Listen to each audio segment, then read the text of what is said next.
Cet épisode est réalisé en collaboration avec le BSDQ, l'endroit où les entrepreneurs choisissent de bâtir dans une saine concurrence. Vous êtes à l'écoute de Station Constructo, un balado spécialisé pour le secteur de la construction au Québec. Bonjour à tous et à toutes et bienvenue au balado Station Constructo. Mon nom est François Toupin. Nous parlons de soumission aujourd'hui. La commission Charbonneau, à l'époque, rappelez-vous, avait mis en lumière les stratagèmes de collusion dans l'industrie de la construction. Heureusement, beaucoup de chemin a été fait depuis pour assainir la concurrence entre les entrepreneurs. Quelles sont aujourd'hui les meilleures pratiques que peuvent mettre en place les entrepreneurs en construction pour assurer un processus de soumission selon les règles de l'art, de la préparation à la clôture du projet chez le maître d'ouvrage? Lors d'appels d'offres, les entrepreneurs spécialisés sont sollicités par les entrepreneurs généraux pour transmettre des soumissions afin qu'eux-mêmes puissent soumissionner sur des projets. Quelles sont les pratiques pour s'assurer que ces soumissions sont rédigées dans les règles de l'art? Est-ce qu'il existe des éléments à prendre en compte dès la préparation d'une soumission pour éviter des problèmes ou des conflits? C'est ce qu'on va parler aujourd'hui. Nous allons discuter de tout ça avec Isabelle Doyon de Plomberie Huard, ainsi qu'Alicia Debonis, chef des communications et relations partenaires au Bureau des soumissions déposées du Québec. Bienvenue et bonjour à vous deux. Bonjour. Merci d'avoir accepté l'invitation pour participer à notre balado. On va commencer par le commencement, la préparation de soumission. On va vraiment définir qu'est-ce qu'un entrepreneur spécialisé, parce que c'est ce qui nous intéresse aujourd'hui. Qu'est-ce qu'un entrepreneur spécialisé doit prévoir pour bien préparer sa soumission? L'entrepreneur spécialisé doit avoir l'ensemble des documents pour bien préparer sa soumission, donc avoir les plans d'architecture, les plans de mécanique, les devis, et puis s'assurer de la vue d'ensemble des documents, donc aller voir au plan d'architecture, donc l'échéance des travaux, s'assurer qu'on est capable de respecter l'échéancier. Et puis ensuite, comme exemple, nous, dans notre discipline, on doit aller vérifier là, le type de mur, les plafonds, le type de dalles qui vont influencer nos travaux. Et puis, il faut aussi penser qu'il y a une corrélation entre les différents documents d'appel d'offres. Donc, on en a besoin. C'est un ensemble de documents sans nécessairement toutes les inclure dans notre soumission là, au BSDQ au niveau des plans et des devis. Vous vous procurez donc les documents de soumission par le Bureau des soumissions? Non, pas du C'est possible? Pas du tout. Non, pas du tout. C'est bon de le spécifier. Oui, oui, absolument. Donc, au fil du temps, là, on développe différentes relations avec des entrepreneurs. Donc, les entrepreneurs peuvent nous inviter à soumissionner via courriel. Donc, ils nous envoient un lien FTP pour avoir accès aux différents documents. Sinon, il y a le site également de SEAO où on doit être abonné, puis on peut se procurer les documents. Et il y a aussi l'ACQ, l'Association de la construction du Québec, où on doit également être membre. Et puis, ils ont un beau site, là, le module C, où on peut aller vérifier des plans aussi, là, puis pouvoir soumissionner. OK, ça, c'est en amont, avant d'aller sur la plateforme du Bureau des soumissions. C'est exactement ça. Donc, c'est vraiment le travail des entrepreneurs de se procurer les documents de soumission avant de penser à pouvoir soumissionner au BSDQ. C'est excellent à savoir. Est-ce que vous, au BSDQ, vous avez une plateforme pour publier les documents en question? Là? Non, en fait, nous, on n'a pas de plateforme pour publier les documents. Notre rôle au BSDQ, c'est d'assurer la transmission électronique des soumissions. Fait que pour les auditeurs qui ne nous connaissent pas, il faut voir un peu le BSDQ comme un bureau de poste. Quand vous allez porter une lettre à la poste, par exemple, vous allez choisir à qui elle est destinée. Donc, c'est un peu le même principe. Les entrepreneurs spécialisés vont se procurer les documents de soumission par les moyens qu'Isabelle a mentionnés, puis par la suite vont venir préparer une soumission conformément à ce qui est exigé. Puis le rôle du BSDQ, ça va être de recevoir cette soumission-là puis de l'acheminer aux entrepreneurs à qui ça a été choisi de destiner finalement. Là. Donc, si je choisis, par exemple, 3 entrepreneurs destinataires à ma soumission, bien, c'est ces 3-là qui vont la recevoir. D'accord. Fait que quand un projet il est affiché au BSDQ, ça ne donne pas automatiquement accès aux documents aux entrepreneurs. Là. Donc, on peut par exemple, utiliser les moyens qu'Isabelle a mentionnés, mais idéalement, il faut savoir à qui on adresse notre soumission. Il y a plusieurs outils qui existent au BSDQ qui sont offerts là, pour que les entrepreneurs puissent peut-être faciliter là, leur visibilité pour le projet, mais idéalement, il faut savoir un peu à qui on soumissionne. Fait que comme Isabelle le mentionnait, si on a un réseau déjà, des entreprises avec qui on est habitué de soumissionner, bien, on va se faire inviter. Donc, à ce moment-là, c'est sûr qu'on va leur envoyer un prix. Puis, au BSDQ, nous, on permet aux entrepreneurs généraux de s'inscrire intéressés à un projet. Isabelle va vous en parler un petit peu plus tard, mais cet outil-là permet aux entrepreneurs d'avoir plus de visibilité puis de recevoir plus de prix. Donc, Plomberie Huard, vous êtes engagé au BSDQ depuis longtemps. Depuis quand vous faites affaire avec Depuis cette plateforme 2008. depuis longtemps? Oui, 2008. depuis 2008 déjà. Écoutez, la plateforme de la TES n'était pas déjà déployée quand on a débuté. On a commencé avec le super système Enveloppe. Ah ah! Ah Qui oui, a fait en jaser? c'était extraordinaire. Non, c'est une farce. Écoutez, il y avait c'était un système d'enveloppe là, avec différentes couleurs. Il y avait une couleur pour les entrepreneurs généraux, une couleur pour les donneurs d'ouvrage, donc en l'occurrence, le client qui lance l'appel d'offres. Il y avait aussi une couleur pour les Professionnel. professionnels, merci. Et puis, une fois qu'on avait terminé de compléter ces enveloppes-là, on avait une autre grande enveloppe pour inclure toutes ces enveloppes-là. OK, hein? Oui, c'était très, très, très compliqué. C'était long, laborieux. Puis en plus, il fallait partir du bureau et puis se déplacer dans un des bureaux locaux du BSDQ OK. pour aller faire étamper notre enveloppe à temps Ah oui. pour que celle-ci soit remise aux entrepreneurs destinataires qu'on avait inclus dans notre Un vrai enveloppe. bureau de poste, comme on dit Oui, tantôt, là. c'est ça l'exemple, là. C'est ça, hein? Oui. Oui, carrément. Donc, la TES a facilité, vous pouvez comprendre, la façon d'acheminer nos... Ben voilà, la transmission électronique de Effectivement. soumission. Donc, on économise en temps parce qu'on fait un formulaire de soumission. Il y a différents onglets dans le formulaire à compléter, mais on le remplit une fois. Puis tout à l'heure, Alicia parlait là, des entrepreneurs destinataires. Donc, j'ai un onglet où je peux aller vérifier qui est intéressé à recevoir ma soumission. Donc, à ce moment-là, je n'ai Ouais. pas seulement que les entrepreneurs qui m'ont invité ou j'ai accès à une autre banque d'entrepreneurs qui sont intéressés à recevoir ma soumission. Donc, j'ai le choix de cocher ou de ne pas cocher ceux à qui je veux transmettre ma soumission. Quelles sont les différences entre une soumission qui passe par la TES versus des soumissions qui passent hors BSDQ? Bien, premièrement, il y a un formulaire à compléter, comme j'expliquais tout à l'heure. Là. Donc, c'est une soumission pour multiples entrepreneurs par le truchement du BSDQ, la TES.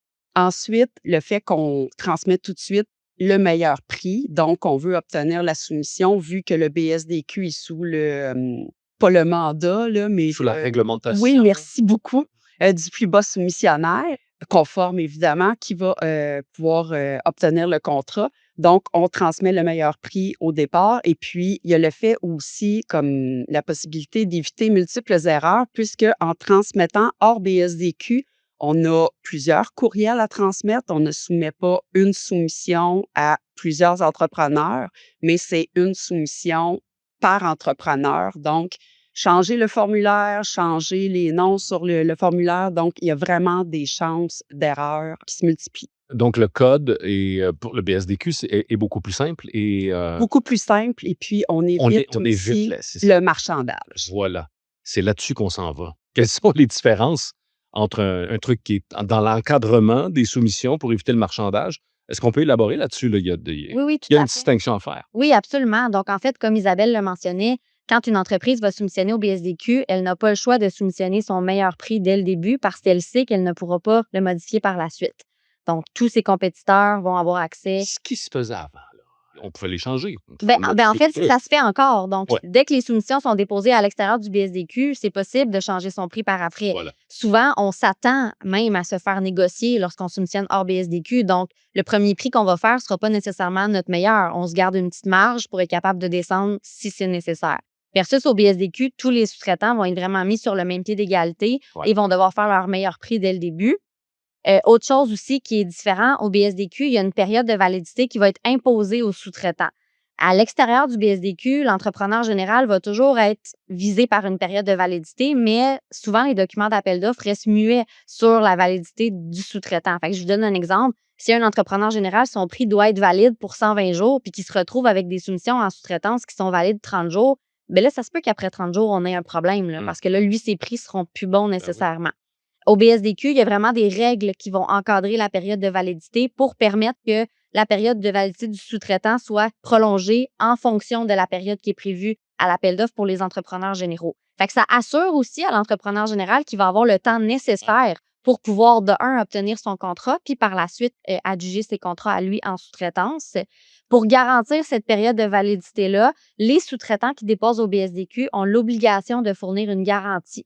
OK. Donc, dès que leur soumission atteint 100 000 $ ou plus avant taxe, c'est non négociable. Ils doivent fournir soit un montant d'argent ou un cautionnement émis par une compagnie d'assurance. Fait que ça vient démontrer le sérieux de la démarche. Le sous-traitant ne pourra pas se désister. Le temps que la période de validité elle est en vigueur, ben, à ce moment-là, il est tenu de respecter là, son engagement. Sinon, ben, il pourrait peut-être potentiellement la perdre, cette garantie-là. Donc, c'est vraiment ce qui va venir distinguer là, un projet au BSDQ ou pas. Est-ce qu'il y a d'autres types de garanties qui peuvent influencer, qui peuvent venir aider les entrepreneurs? Ben, en fait, pour le BSDQ, étant donné que Ouais. nous, on régit vraiment seulement la période entre le lancement de l'appel d'offres puis l'adjudication des contrats, c'est juste la garantie de soumission qui va nous concerner. C'est sûr que, bon, sur un projet de construction, il va y avoir des garanties d'exécution, mais ça se fait vraiment post-contrat, là. Évidemment. Donc, c'est pas, nous, on ne régit pas cette portion-là. D'accord. Du côté des entrepreneurs, quel type de garantie vous utilisez de votre côté? En fait, on a 2 choix, comme expliquait, un peu Alicia tout à l'heure, mais je vais développer. Donc, il y a le cautionnement de soumission émis par une compagnie d'assurance. Donc, évidemment, il faut que la compagnie d'assurance, là, veuille bien, émettre ces cautionnements-là. Il faut avoir une bonne santé financière. Et puis ensuite, il y a un dépôt, donc un virement électronique déposé directement, là, au bureau des soumissions OK. déposées du Québec via l'ATES. Ça nous donne un code, puis ensuite, on va le rentrer comme un fournisseur là, dans notre compte de banque, puis on fait le virement. Évidemment, ceux qui déposent des grosses soumissions, ça prend beaucoup de sous. C'est Ouais. l'équivalent de 10 de la soumission avant taxe. Donc, si on dépose 1 million, il faut s'assurer d'avoir 100 000 à virer si on le vire En argent. En liquidité. C'est ça. Et puis, pour ma part, je préfère utiliser le cautionnement de soumission. Nous, on n'est pas une grosse entreprise, donc au niveau là, du cash flow, moi, ça me permet de conserver mon argent dans mon compte de banque parce que la garantie de soumission au niveau de transmission électronique là, par le virement bancaire, c'est conservé jusqu'à temps que le contrat soit signé par le plus bas soumissionnaire. OK. Donc, l'argent peut rester dans le compte du BSDQ assez longtemps. Mhm. Je comprends que le système est pensé pour favoriser la compétition, la saine concurrence. Qu'est-ce qui arrive quand il n'y a qu'une seule soumission dans une spécialité donnée? Ben, en fait, il y a plusieurs situations possibles. Il faut aussi savoir distinguer la différence entre une seule soumission pour un entrepreneur général ou une seule soumission sur l'ensemble du projet. Donc, on l'a dit tantôt, quand, exemple, Plomberie Huard transmet un prix au BSDQ, elle choisit à qui elle adresse sa soumission. Ton compétiteur va faire la même chose. Donc, ça se peut qu'un entrepreneur général ne reçoive pas le même nombre de soumissions en plomberie que son compétiteur. Ouais. Si la situation est la suivante, donc l'entrepreneur général reçoit un seul prix, mais le BSDQ, lui, indique clairement dans la plateforme que ce prix-là n'est pas unique. Donc, toi, tu en as reçu juste un, mais ce n'est pas le seul qui existe sur le projet. Il y a d'autres généraux qui ont reçu d'autres prix en plomberie. À ce moment-là, l'entrepreneur général a la possibilité de faire ce qu'on appelle une demande J7. Donc, la demande J7 va lui donner accès à la liste des soumissionnaires qui ont déposé, mais pas à lui. Et par la suite, s'il y a consentement de part et d'autre, l'entrepreneur général pourrait recevoir ces soumissions-là qui étaient manquantes. Donc, ça lui assure un peu plus de compétition dans la spécialité.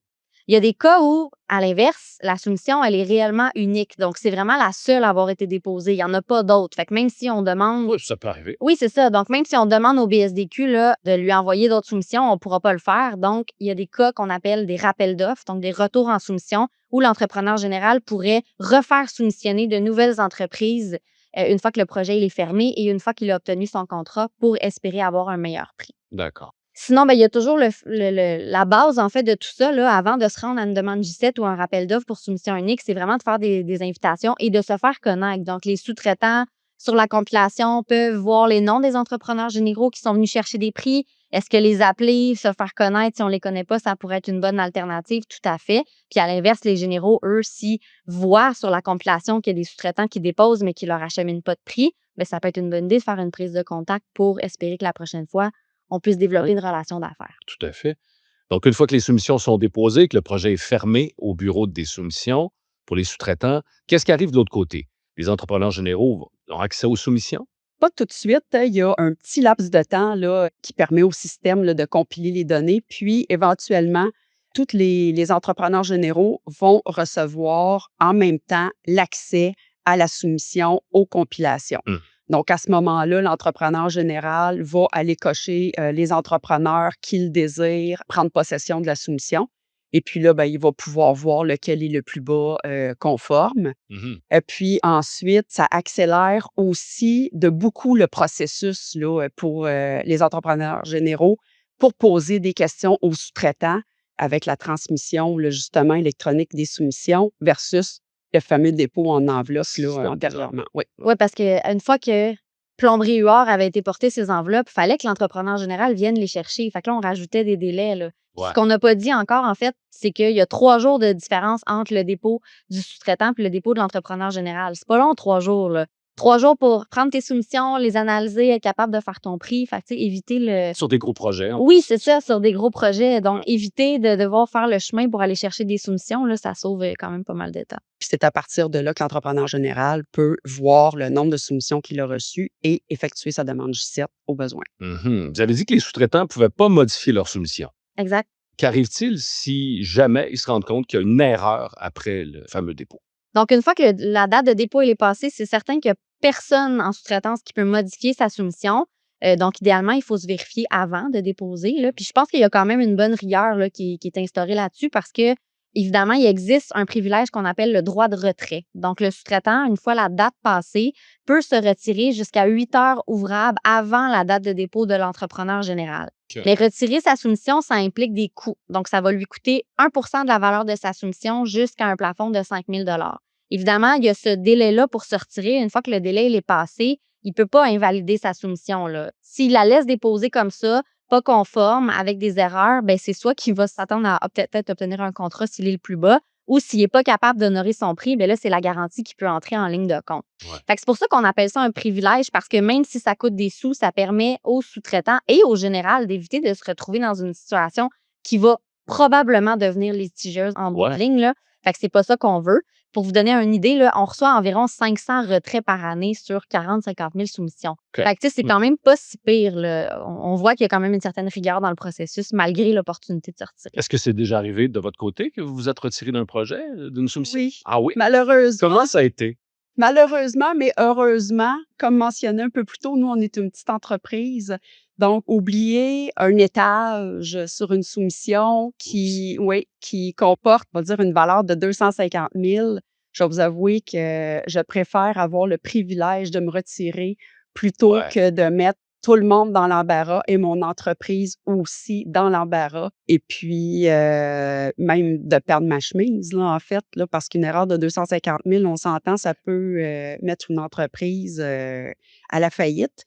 Ensuite, Mais c'est tout de même avantageux de se retirer malgré les frais. oui, c'est avantageux, mais écoutez, il y a des entrepreneurs généraux qui n'apprécient pas nécessairement le privilège que l'on a, nous, les sous-traitants, parce qu'ils disent qu'eux n'ont pas ce droit-là de se Ah ouais? retirer en déposant leur soumission. Mais ce que je peux dire aujourd'hui, c'est qu'il faudrait qu'ils voient le privilège qu'eux aussi ils ont en ayant un entrepreneur qui décide de se retirer et de ne pas lui causer préjudice en cours de contrat. Ben voilà. Donc, de judiciariser le contrat, de faire appel à la caution, d'être obligé d'appeler un autre entrepreneur pour terminer les travaux et puis de mettre en péril la garantie Ouais. des travaux aussi. Oui, pour que la soumission soit claire. On en a parlé, l'égalité pour tous, hein, Oui, exact. au niveau des soumissions. Pour conclure, quels outils le BSDQ offre pour aider la compréhension des normes, les règles que vous avez mis de l'avant? Ben, en fait, nous, on offre des formations qui sont sans frais. N'importe qui peut s'y inscrire. Les entrepreneurs qui sont aussi soumis à la formation continue obligatoire de la RBQ vont recevoir une attestation. Cette formation-là, elle est reconnue. On a un centre d'apprentissage, on a un site web qui est super élaboré. N'importe qui est très, très autodidacte puis qui veut apprendre par lui-même peut facilement trouver toutes ses réponses sur notre site. On a un service à la clientèle qui est vraiment excellent. On a un taux de réponse en dessous de 30 secondes pour tous nos appels. On reçoit environ 70 000 contacts par année, là, courriel et téléphone. Fait que quand même, c'est vraiment excellent, là. Il n'y a pas beaucoup d'endroits, je pense, au Québec où tu appelles puis tu es servi en moins de 30 secondes. Et que tu parles à un humain. Et que tu parles à un humain, ce sont des vrais humains. Donc, je ne sais pas si Isabelle, tu as des suggestions peut-être à faire. Ben moi, je peux dire que le BSDQ, là, justement, le site web, là, comme Alicia disait, il est très interactif. Allez-y, il y a des questionnaires à compléter. C'est peut-être la base aussi pour commencer, pour faire affaire avec le bureau. Effectivement. Allez voir là-dessus. Effectivement. Ah oui, absolument. Il est très, très, très complet. Ça a vraiment été bien développé. C'est facile. je vous dirais. Puis ensuite, le personnel du BSDQ aussi, quand vous appelez, c'est une équipe qui est stable, qui est multidisciplinaire, qui va vous répondre avec le sourire. Puis la personne qui vous répond, si elle n'a pas la réponse, vous pouvez être certain qu'elle va vous revenir dans un délai très, très court avec la bonne réponse. Donc, tout le monde s'entraide, tout le monde est là pour vous aider, pour vous soutenir, pour vous supporter. Isabelle, d'ailleurs, on le mentionnait dans un autre épisode où que le BSDQ organise une tournée d'événements régionaux. Puis, je peux le dire haut et fort que Isabelle, c'est notre participante la plus Assidu. assidue, exactement. Donc, elle les a tous faits et elle a l'intention de tous les faire. Donc, je pense qu'elle pourrait témoigner là, d'à quel point c'est agréable et profitable pour les entrepreneurs. Ces événements-là, même pour des entrepreneurs comme moi qui sont engagés depuis des années au BSDQ, qui connaissent le code, je trouve que c'est une belle opportunité de rafraîchir le code, de rafraîchir les règles, puis aussi d'aller créer des liens avec les gens qui assistent à ces tournées-là. Je vous recommande fortement de vous inscrire puis d'aller voir comment est-ce que les gens du BSDQ sont dynamiques dans leur présentation. Puis pour pouvoir développer des relations d'affaires aussi, éventuellement. Effectivement. C'est tout le temps qu'on dispose. Je vous remercie beaucoup de votre disponibilité aujourd'hui pour le balado. Merci beaucoup. Merci. C'est ce qui termine cet épisode de notre série sur le processus de soumission favorisant la saine concurrence dans l'industrie de la construction. Nous souhaitons remercier Isabelle Doyon et Alicia Debonis pour leur participation à cet épisode. Nous remercions aussi le Bureau des soumissions déposées du Québec, avec qui nous avons travaillé en collaboration pour réaliser cette série. Suivez-nous sur les réseaux sociaux pour rester à l'affût de la sortie de notre prochain épisode, qui portera quant à lui sur les bonnes pratiques pour favoriser la compétition. Tous nos épisodes sont également disponibles sur portailconstructo.com dans la section Balado. À très bientôt!